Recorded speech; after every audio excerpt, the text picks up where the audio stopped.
Hey everybody, this is Mike from Barrie Kia.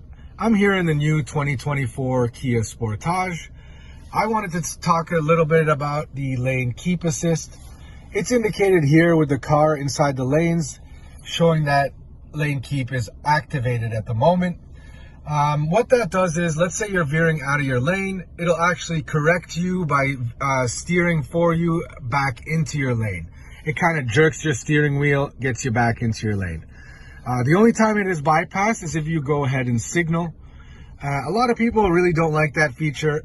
In other vehicles like the Forte, there is a button on the side here that you can press to disable it.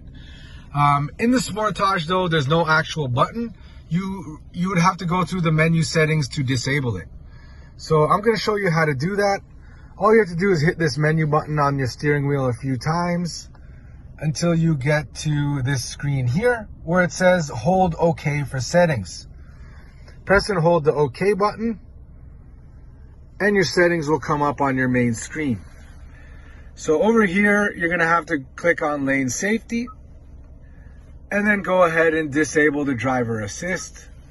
When you do that, you'll see that the lane keep assist is gone from your instrument cluster. That's all you got to do. So that's how you would turn off the lane keep assist, but you can also switch it to warning only.